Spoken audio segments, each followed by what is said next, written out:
Assalamualaikum and good day to everyone. My name is Nur Ain Izzati binti Ismail. I would like to present about the introduction of tax audit. First of all, let me elaborate shortly what audit is.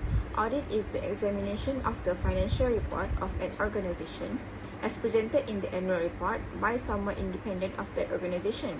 The financial report includes a balance sheet, an income statement, a statement of changes in equity, a cash flow statement, and notes comprising a summary of significant accounting policies and other explanatory notes. The purpose is to view whether the information presented in the financial report taken as a whole reflects the financial position of the organization at a given period. Meanwhile, based on the Inland Revenue Board Malaysia (IRBM), tax audit is an examination of a taxpayer's business record and financial affairs to make sure that the correct amount of income should be declared, and the right amount of tax should be calculated and paid in accordance to tax laws and regulations. A fair, transparent, and equitable tax administration system will enhance public confidence in the tax system. Compliance with tax laws must be strictly enforced, and tax offences such as non-compliance and tax evasion should be penalized in accordance with the provisions of Income Tax Act 1967. There are few statutory provisions of the ITE which are applicable to tax audits, such as subsection 391 bracket A mention failure to give information within the specified time. Section 17.8 mention power to call for specific returns and production of books. And Section 79 is about power to call for statement of bank accounts and etc. The rest of other statutory provisions for tax audit can be referred from website IRB Malaysia. In Malaysia, there are two types of tax audit that commonly used, which are desk audit and field audit. First type of tax audit is the desk audit. Desk audit is held at the IRBM's office. Desk audits are normally concerned with straightforward issues or tax adjustment which are easily dealt with via correspondence. A taxpayer may be called for an interview at IRBM's office if further information is required.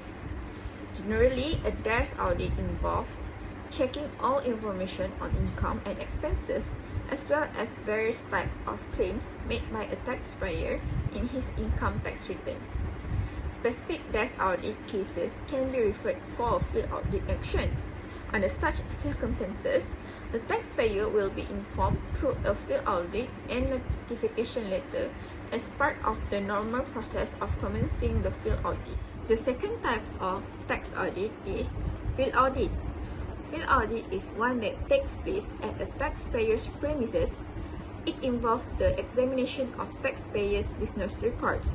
In the case of a sole proprietorship or partnership, if the taxpayer's business records are incomplete, it may involve the examination of non-business records, such as personal bank statements, etc. A taxpayer will be given notice prior to a field audit. In general, this tax audit framework is applicable to both types of audit, namely desk audit and field audit, with the exception of visit to premises and examination of record, which are only applicable to field audit. The main objective of tax audit is to encourage voluntary compliance with the tax laws and regulation and to ensure that a higher tax compliance rate is achieved under the self-assessment system. In this regard, the audit officer is required to ensure that the correct amount of income has been reported and the right amount of tax has been paid in accordance with the tax laws and regulations. For the purpose of achieving voluntary compliance, the tax audit activity is one of the measures undertaken by IRBM to educate and create awareness of taxpayers towards their rights and responsibilities under the provisions of the ITE. That's all from me. Thank you. Salam sejahtera and a very good day. My name is Didiana Errol Gerald and I will be presenting the audit process in tax audit. There are 6 processes in tax audit, which is first, audit venue, second, audit commencement, The third one is the visit. Fourth, record examination. Next is audit time frame, and the last one is settlement of audit. The first process is audit venue. There are two venues in tax audit, which is desk audit and field audit. The difference between desk audit and field audit is desk audits normally held in Inland Revenue Board office, and meanwhile for field audit, the officer of Inland Revenue Board will come to the taxpayer's premise and check on the relevant documents. In case the location of the taxpayer during visit is not suitable, the taxpayer may suggest a suitable place with the consent of IRBM. Secondly is audit commencement. A request of document and information letter will be issued to the taxpayer, and the taxpayer will need to provide feedback within 14 days from the date of the letter. If the taxpayer fails to give any feedback, the tax audit will proceed with appropriate method. If field audit will be commenced, IRBM will issue compliance visit notification letter 14 days prior to the visit made by the IRBM. The taxpayer may request to postpone the date of the visit under unavoidable circumstances. The third steps in audit process is the visit. Audit visit is only applicable for field audit only. Firstly, the audit will be start with interview, and it is to obtain an overview regarding to the taxpayer business activity. The taxpayer will be asked for more detail about the business activity, about the business activity, the accounting, and the record keeping system. Meanwhile, the person who is responsible in handling the taxpayer business record will also be interviewed as well. The fourth step in audit process will be the record of examination. During this process, the audit officer should be allowed to examine all business record, including the inspections of the stock and the equipment physically for verification. If any information were found insufficient, the examiner has power to check on the taxpayer personal record, for example, their bank statement, their personal bank statement, their grant, and so on. Audit officer may take a copies of relevant documents only, but not the original documents. Next is audit time frame. The time to complete on-site examination normally 1 to 3 days. However, it may be extended depending on certain situation. For example, if the company is a big company, the form in which the record are kept and the cooperation given by the taxpayer. Last but not least, the audit process will be the settlement of audit. In this process, the officer will prepare an audit finding report for the approval of the branch audit manager. The taxpayer may be required to present in the IRBM office for tax adjustment or to make any clarification. A taxpayer are also allowed 18 days from the date of notification of proposed tax adjustment or to file an objection if he is disagree. Additional information and copies of evidence must be provided by the taxpayer in order to support their objection as well. If there is no objection, it means that the taxpayer agreed on the tax adjustment.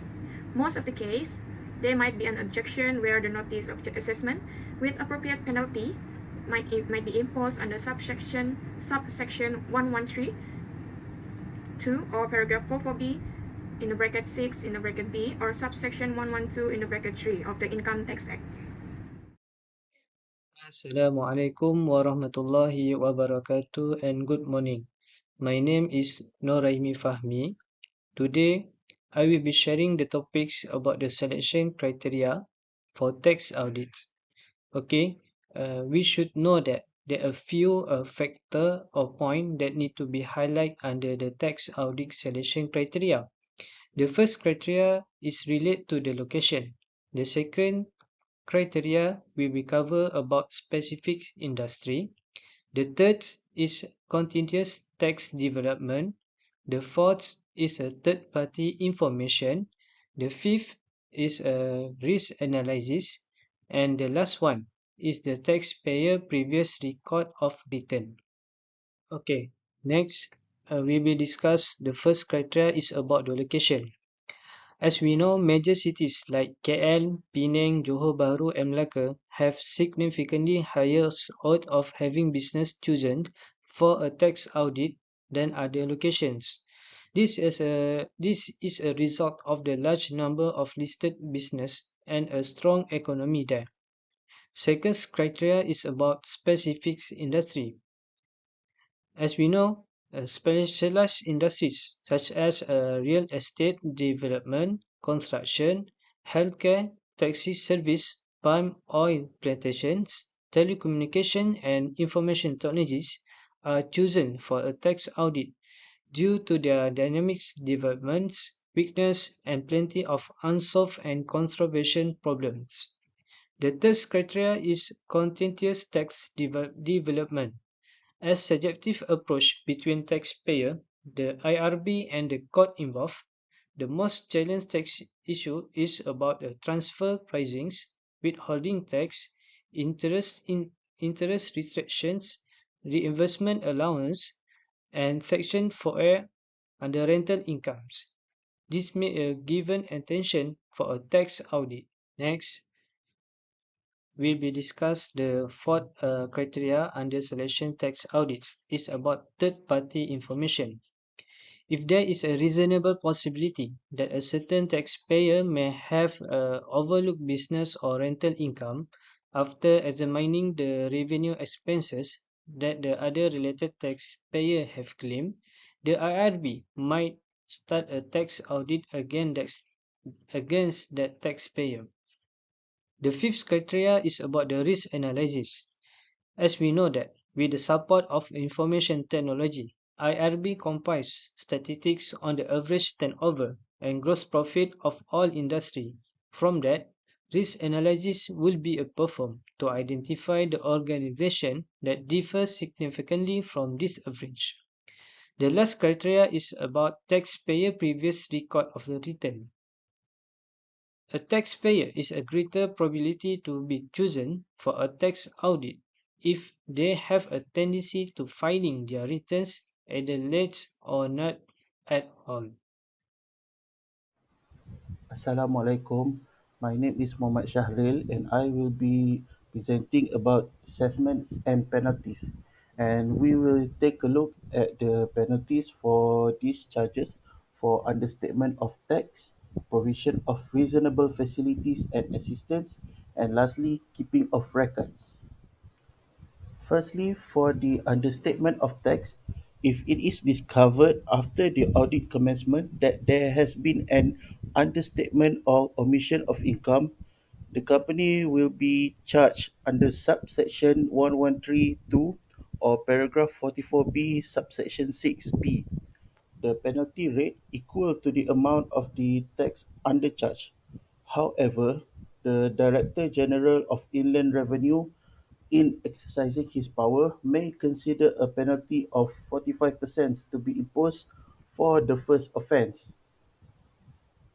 Next, let's take a look at provision of reasonable facilities and assistance. Under Section 80 and 80 subsection 1A, the taxpayer is obliged to provide reasonable facilities and assistance to the IRBM personnel when they are carrying out the field audit in the premises of taxpayers. Failure to do so is an offence under the Act and may be liable to a fine of 1,000 and can be up to 10,000, imprisonment for up to 1 year, or both. Last but not least, let's take a look at keeping of records. Under Section 82, subsection 1A, every taxpayer carrying on a business shall retain sufficient records for as long as 7 years from the end of the year to which the business's income or adjusted loss relates to. Failure to comply with the requirement shall be guilty of an offence and liable to a fine of 300 ringgit up to 10,000 ringgit, imprisonment for up to 1 year, or both. In conclusion, since the self-assessment is used for tax yearly assessment, the tax audit is becoming more important as current method of self-statement means that the taxpayer will undertake to estimate their own income tax payment for every year. Tax audit is crucial to ensure the computation of tax is compliance with public rulings, IRB practices, and the Act, and thus ensure the tax liability is properly accounted for. That's all for the presentation. On behalf of my group members, I would like to say thank you for listening.